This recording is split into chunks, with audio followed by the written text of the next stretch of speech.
Hello guys, welcome back to my channel. How are you all doing? I hope you're doing fine and well. Welcome back to another vlog. Guys, do you actually want to grow a very sustainable business, especially small scale business? I'm not talking about the big corporation business. I'm actually talking about the day-to-day small scale businesses that can help us grow our finances a little by little but steadily. Do you also want to be able to dive into the space where you can be able to run this business even past its first birthday? I'm talking about its first year. Do you literally want to maximize every opportunity that comes with growing, and all the advantages that comes with, having a small scale business? This is the video for you. Today's vlog, I'm going to be sharing about 5 different important things as a business owner that I strongly believe that you can literally employ or put your emphasis on and see your business become very sustainable over a slightly longer period of time, because I truly know that small scale businesses can only grow into large scale businesses only if there has been a little bit effort and intention put behind the idea of starting that business. Before I dive into the vlog, if this is the first time you're watching me, going on over here, hi there, I'm tanyanishailoc. I'm a Ugandan beauty and lifestyle content creator. Feel free to subscribe, to like, to comment, and to share out with friends and family. So you guys, before actually I dive into the points I want to fully discuss in today's vlog on how you can be able to grow a sustainable small scale business, it is that I have owned a couple of businesses in my life at this young age I'm at. I actually started my first business. It was actually boutique. I started from a boutique. After running a boutique for some time, it did give me a lot of profits, but after some time I had to come back on the drawing table and try to sort out things. So the next business, it was actually a beauty shop, and I ran a beauty shop for some good time, and within that period of time I learned a lot of lessons, and most of those lessons I've actually shared them here on YouTube. From a beauty shop, I actually opened up a salon with in a joint kind of cooperation with someone else, or in a partnership, I think is the best word to use. Also, when it comes to the salon, I actually saw a couple of things, and by the time I was running that salon, I had also actually started running another beauty shop. So it actually helped me open my eyes when it comes to what customers want, also what qualities and what things can help sustain a business for a longer time, especially small scale business, and what and where you should actually inject your energy. Yes, so I think with that said, this brings me to the first point that I truly believe from the bottom of my heart that helped me over time make money from all business I've actually been operating in. This is choosing quality over quantity. I cannot stress this, guys. Quality over quantity is one of the things that I think is very underrated when it comes to businesses. I'm not saying that when it comes to, for example, beauty shop, you should engage all your energy in, sourcing out good, super high quality products from the United Kingdom, from USA, from, all those amazing countries where we know that they have good products, of which we think they have, but they might also not have. They are actually affordable products of good quality. They're affordable products, but it needs you to do the research. Customers are always going to come back to you when you have been able to interact with them on a level where you either provided information in form of inspiration to pick up a particular product, and it actually helped them. Most of the time they'll actually bring other people to come in, people in their circle, in their lineage. They might pull them on and tell them, what, there is this shop, or there is this particular business, there is this barber shop, there is this salon where the person does very good quality work. And when it comes to providing good quality services and products, I think I should also stress about services, because I think it's another sector that is nagging a little bit.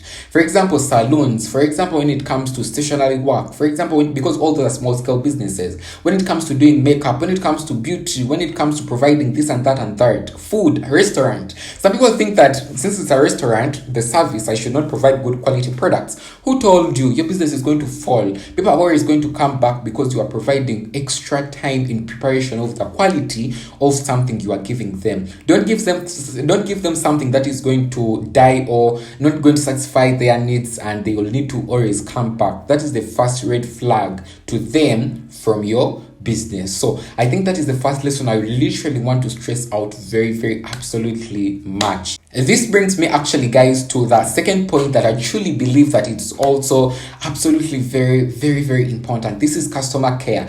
I also think that I had to bring this in the second point because I realized that a lot of people don't know how to handle customers. A customer is the main reason why your business exists. You guys are the main reason why I have to get out my camera and record. You are my customers in this online business or content creating business. You are valuable to me because without you, I cannot have a living. Without you, I have not have a monthly paycheck. Without you guys, I cannot be able to go around, getting video ideas. You are the reason why I have to do what I do. Reflect the same energy to your beauty shop. Reflect the same energy to your, your salon. Reflect the same energy to your retail shop, your grocery shop. Reflect the same energy to your restaurant. Start treating people empathetically. Be very calm with them. Have a sense of gratitude when you are dealing with them. Remember that gratitude cannot live without grace. Not only when you realize that there is more to be appreciative of, that is when you are going to have grace. Grace in this instance, it is more customers, more abundance, more profit or more income, more opportunities to work with different companies and different corporations. That is grace. That will only come when you are grateful for the customers you have. That will only come when you can be able to when you are willing to be calm, to be gentle, to be empathetic, to be loving and kind, to be able to stand with your customers in instances where your services were not right. Because not every day it is going to be sunshine. Sometimes a recipe, for example, in a restaurant might be a little bit around. Salt might go a little bit bitter. I understand small scale businesses, but again, you have to be, willing to calm them down and make them understand that next time it is going to be much better. Maybe compensate them up with something else. That is customer care. Customer care is going to help you keep a particular, bracket of customers who are going to be willing to call on other people to come in, stand up for your business. Yes, so I wanted to actually bring that in the second position so that I can literally, guys, enlighten you on that. This brings me to the third, point I would love to stress. This is record keeping. I love record keeping, and I think it's also another thing that a lot of small scale entrepreneurs haven't put enough time or emphasis on in maintaining or in looking at how their businesses are growing.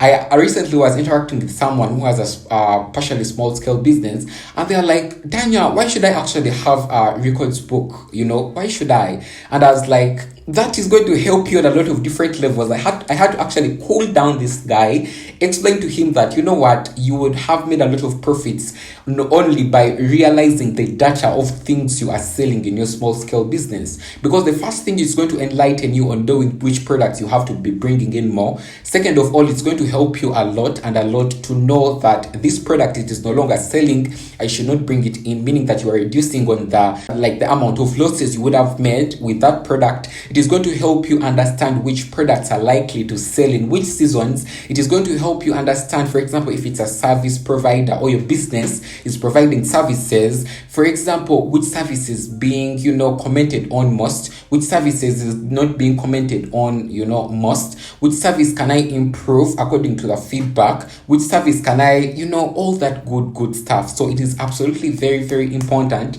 that you take note of, record keeping, because it is real when it comes to analyzing data and helping you make very good decisions, making your business move forward. Before actually I move to the next point, I think I would love to also throw a little bit of light on record keeping. Make the point that you get a simple book. I don't want to complicate your life, Get a simple book. When you go buy in bulk, write down the amount of things you have bought, at which price, price per, per the quantity of the product. Make the point that you have that. Make the point that you multiply through, see the amount of profit you are likely to make.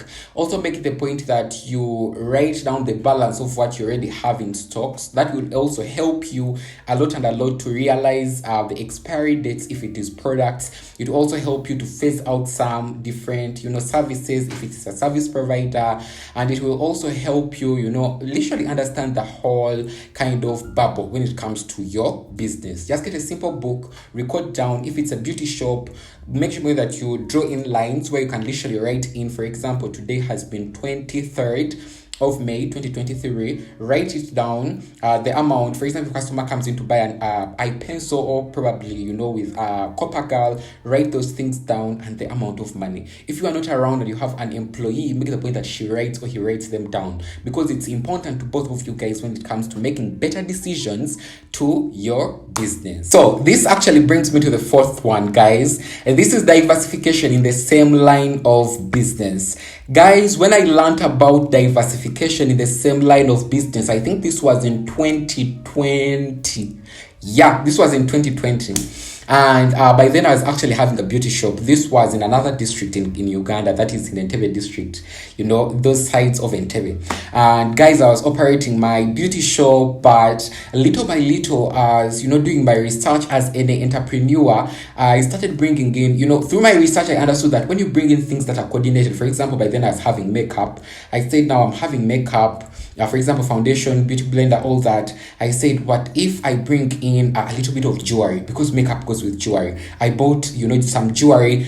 People bought the jewelry. People bought all the jewelry almost the same day. Apply the other rule I always talk about. At least, first of all, buy a quarter of what you want to try out in your business. So I bought a quarter. People loved it. People bought all the things. So I said, now, if they have bought jewelry, what other things do people do move with makeup? Skincare. I started bringing skincare products. What other things move in with skincare products? A little bit of, accessories. I bought in all those things, and I was able to make money, for makeup. If a customer comes in, is going to buy makeup, they end up buying a little bit of skincare. They end up buying a little bit of jewelry. They end up buying, and that is the energy I'm trying to reflect in this point.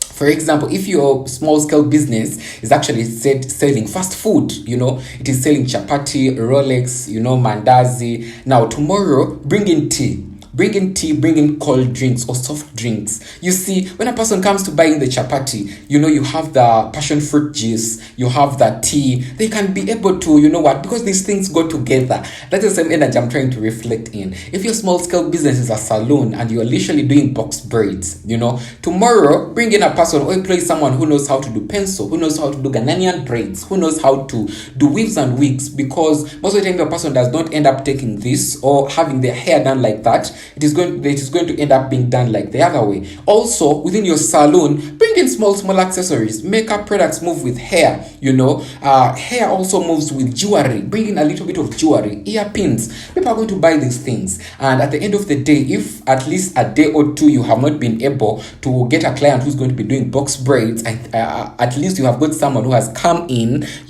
and took some jewelry or took some makeup, and it's a win-win for your business. So I'm not going to be wasting a lot of time on that. Hopefully guys, you have gotten the point I'm trying to cut across. But just get creative and be willing to grow and diversify within the same line of business. And I'm stressing within the same line of business because I don't want you to be having for example, a salon, and you bring in spare parts for cars. No one is going to buy that. No one, I promise you. Bring in things that are related. Let a person selling spare parts bring things also related, such as oil, those things to their businesses. Last point I would love to stress or talk about when it comes to this vlog on how you can be able to build and grow a small scale sustainable business. And this is, guys, identifying your values. It is absolutely important. A lot of people think that small scale businesses, since they are small scale, they don't need governing values or principles to have their businesses running. I tell you, the day you are going to realize that your business is making good profits, it is the day you are going to really take a step back and understand where all these profits are coming from. Some people have them as already, values at the back of their mind. For example, integrity, creativity. Some people don't know them at all, But I want to stress it out to people watching this vlog. Have values for your business. For example, integrity. Integrity, it is the ability to always do the right thing. Always do the right thing. Why do the wrong thing when you have the capability to do the right thing? If you are cooking food, for example, it's a restaurant, make the point that you do the right thing. You have the right recipe. Cook the right recipe. Follow the protocol of food. We need cleanliness. It is a protocol, and it's the right thing when you are preparing food. If you are doing hair, why steal someone who's braids, braid extensions when they have bought them and they are bundles on hair? They are not full enough. You are cheating yourself.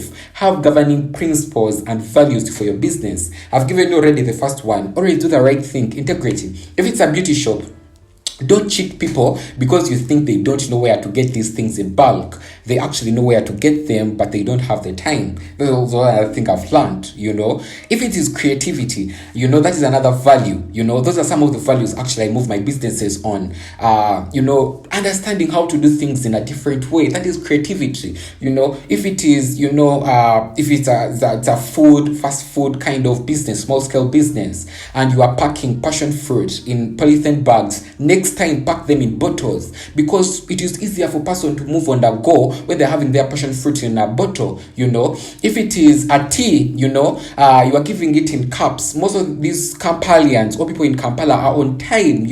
Pack them in disposable cups, increase the fare a little bit. That is creativity. Trying to get different ways of running and sustaining your business. I promise you, with time, it is going to pay off with very, very high profits.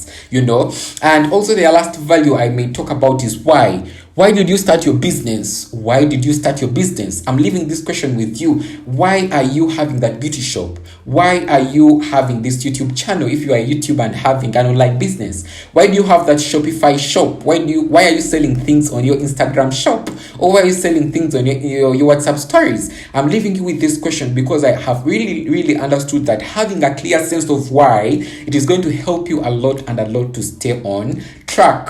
With that said, guys, I hope that I've been able to break down the 5 ways of how you can literally grow and maintain and have a good sustainable small scale business in Uganda here. It has been on my heart, and I hopefully think that I've been able to exploit it to the best of my ability to you guys. Let me know in the comment section below, guys, what you think. When it comes to small scale businesses, how can we improve our small scale business owners? How can we grow our income? How can we be more creative? How can we maintain small scale businesses so that they can develop into large scale businesses? I would love to know in the comment section below. But with that said, I want to thank you again for watching up to this moment in time. Don't forget to subscribe, to like, to comment, and to share out with friends and family. Watch my other business related videos. I'm going to be leaving them linked in the description box below, also hopefully on screen. Tanyanishailoc switching out. Bye for now.